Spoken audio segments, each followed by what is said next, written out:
Picture the World Cup for a second. Um, you probably see a sea of flags, vibrant face paint, maybe a kid in a replica jersey, holding their breath in the stands during a really tense penalty shootout. Right, that classic image. Exactly. It feels like pure, unfiltered emotion, like spontaneous global unity.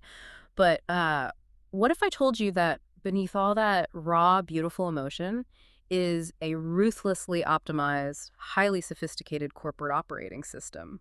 I mean, that is the paradox we are looking at today. The emotion you see on the screen is entirely genuine, but the machinery capturing and monetizing that emotion well, it's calculated down to the very last cent. Welcome to today's analysis. We are pulling back the 2026 FIFA World Cup, hosted across the US, Canada, and Mexico. And it is a massive undertaking. It really is. And the mission for you, listening right now, is to understand how a seemingly simple sports tournament evolved into a $13 billion global machine. $13 billion. It's almost hard to wrap your head around. Oh, totally.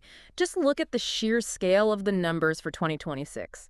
We are talking about 48 national teams, 16 host cities spread across an entire continent, 104 matches, and yeah, that staggering $13 billion valuation. Which is a huge jump from previous years. Okay, let's unpack this, because on the surface, this tournament is being heavily sold to the public as the most inclusive World Cup in history.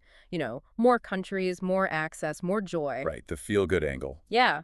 But underneath the marketing, it might actually be the most commercialized, aggressively optimized mechanism ever built for a sporting event. What's fascinating here is the shift in language when you move from the pitch to the boardroom. Oh, how so? Well, in traditional football terms, expanding the tournament from 64 matches to 104 matches is called an expanded tournament. Which sounds great for the fans. Exactly.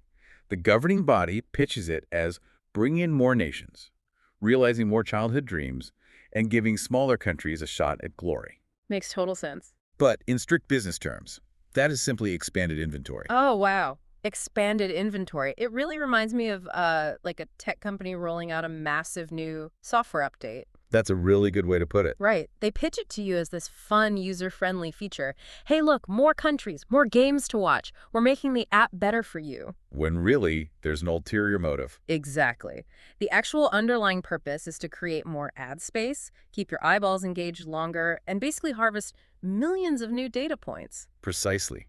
Every single extra game added to the schedule isn't just 90 minutes of football. It's a product. It's another broadcast window to sell, another sponsor slot on the digital boards, another premium hospitality package, and thousands of additional hotel nights booked. Man, when you frame it like that, it's so clinical. It is. And when you look at the mechanics of how that inventory scales, it introduces this concept of monetizable nationalism.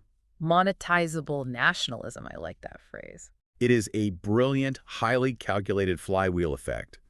Adding more teams to the tournament doesn't just mean more players on the grass. It inevitably adds entirely new countries to the viewing ecosystem. Right, because if a country qualifies for the first time in, say, 30 years, the entire population is suddenly tuning in. Exactly. You are unlocking millions of new citizens who will now buy television subscriptions, click on sponsor ads, and buy merchandise simply because their country finally made it to the big stage. So the loyalty to the country is converted directly into cash. That's the mechanism. Those passionate fan bases open up previously untapped media markets, and those new media markets ultimately drive up the global sponsor value. It's a total closed-loop system. It really is. Teams add countries, countries add fans, fans add markets, and markets add revenue.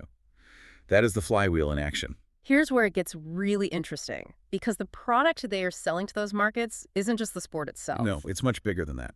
FIFA is effectively manufacturing global moments. Just think about a late stoppage time goal, a dramatic shootout, a whole country holding its breath. Those moments are priceless. Exactly. Those are incredibly rare instances when the entire world stops to watch a ball roll across a line. And those moments act as the premium product.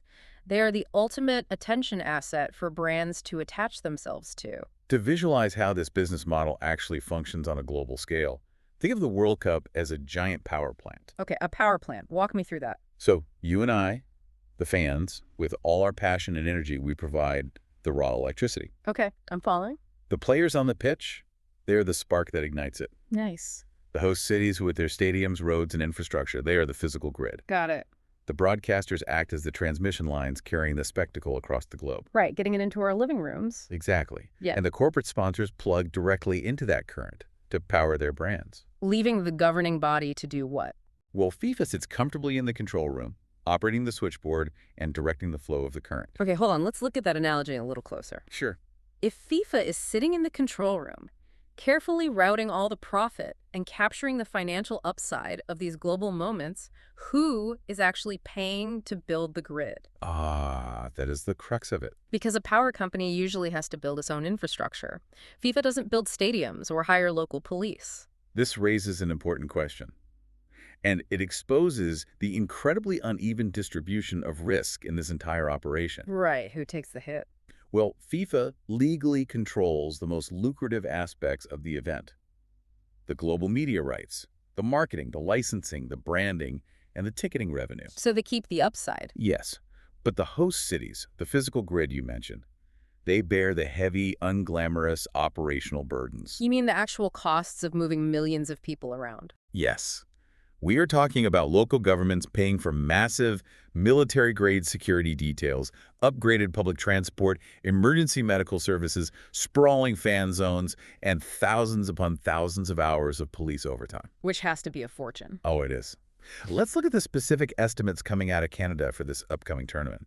Public projections show that government support for hosting just 13 matches could be over $1 billion Canadian dollars. Wait, $1 billion for 13 matches? Yes, over $1 billion. If you break that down, that is roughly 82 million Canadian dollars per match. It's a staggering figure. Think about that. $82 million of public money for 90 minutes of football. How does a city even spend that much money in an hour and a half? It happens when you have to transform a functioning metropolis into a secure, hyper-managed event space. Like a fortress. Exactly. You are paying for street closures, sanitation, VIP transport corridors, and indemnifying the governing body against various liabilities. So the local municipality takes on the tangible, physical risk, while the global organization captures all the intangible digital revenue. That is the exact dynamic. You know, that economic reality completely shifts what we might call the villain frame of this story. How do you mean? Because when you see those numbers, you realize the villain isn't the sport itself, it isn't the fans, and it isn't even the abstract concept of making a profit. The villain is this highly specific incentive system. The structural imbalance. Right. You have public, local taxpayer infrastructure acting as the foundation for a global mega event, but the revenue from the most valuable commercial rights is captured far above that local level. And that financial structure doesn't just affect city budgets. It trickles all the way down to the fan experience. It changes the entire cultural fabric of the event. Absolutely. I mean, in traditional finance, price tests demand. If you raise the price of a luxury good, you see who really wants it. But culturally, as we are seeing with this tournament, price tests belonging. Explain what you mean by that. How does price test belonging in a football stadium? Think about the extreme travel friction across 3 massive North American countries. A fan following their team might have to fly from Vancouver to Mexico City and then up to New York. That's thousands of miles. That isn't a road trip, that is a luxury excursion. Combine those airfares with incredibly high premium price tickets. A fan isn't just buying a seat in a stadium anymore. No, they're buying into a status. Exactly. They're buying proximity to history. And when that proximity is priced as a premium elite asset, the World Cup starts to shift. It stops feeling like a vibrant, accessible public square, which is what the sport was built on. Right. And it starts feeling like an exclusive VIP lounge decorated with national flags. It completely changes the cultural contract of what is supposed to be the people's game. Which forces us to look at the other side of the ledger. If the cultural contract is breaking, and local cities are carrying unprecedented financial burdens, why does this system continue to exist? So, what does this all mean?